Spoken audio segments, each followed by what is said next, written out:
Ah, soyez le bienvenu, chers collègues, euh, mesdames et messieurs. Une fois encore, le professeur Nana Champon est devant vous pour vous présenter une leçon toujours sur les sons. On va faire les grammaires un de ces jours, mais ce qui est important pour le moment, c'est comment on peut bien prononcer des mots en anglais. Et il y a des pièges, il y a des mots qui, si vous ne savez pas comment bien prononcer ça, vous allez dire quelque chose, vous allez lire quelque chose et l'autre personne là, l'interlocuteur ne peut pas comprendre. C'est pourquoi il veut travailler sur le son. Allons-y donc au tableau. Aujourd'hui, on va voir cela. O, A. C'est deux lettres qu'on met ensemble. O, A, dans le son O. Donc, cela dit, A reste muet. Ou bien si c'est disparaître, on ne sait pas. Pendant le son, quand on prononce ces lettres, ces deux lettres, on entend seulement O. Mais quand on écrit, il y a A.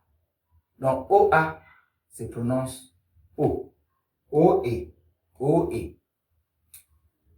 Donc, le son, il peut dire ça. O. Oui, en français.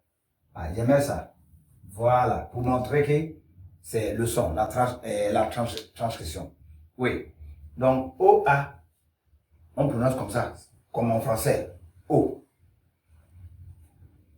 Maintenant, des exemples.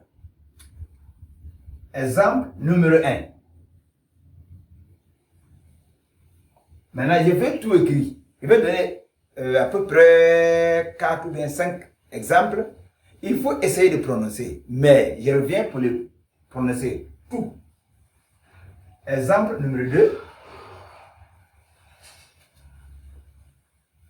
Exemple numéro 3.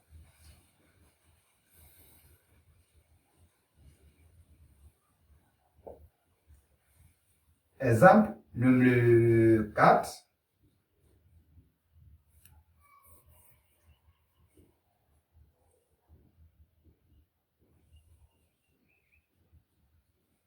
C'est 5.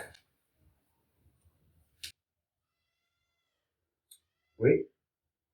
Vous suivez? Ah bon. Le premier. Goat. Ici, c'est O. N'oubliez pas ça. O. Goat. Ici, c'est O encore. Coat. Ici, c'est O encore. Donc, il faut essayer. Il faut essayer. Oui, c'est boat. Boat. Float. Float. Et ça, et il faut tenter ça. Merci. Soak. Soak. Normalement, il ne donne pas le sens parce que ma préoccupation, c'est la prononciation. Mais aujourd'hui, quelqu'un m'a signalé, si possible, s'il peut donner l'explication de temps en temps. Oui, c'est bien compris. Je le fais. Ça, c'est le chèvre, goat, le chèvre. Coat, c'est veste qu'on porte sur nos habits, quand on va au boulot. Des fois, veste. Ça, c'est coat. Boat, c'est navire. Navire, un bateau, sous l'eau. Sous l'eau, là. Ça, c'est boat. OK. Float. Float, bon. Ça, c'est le verbe.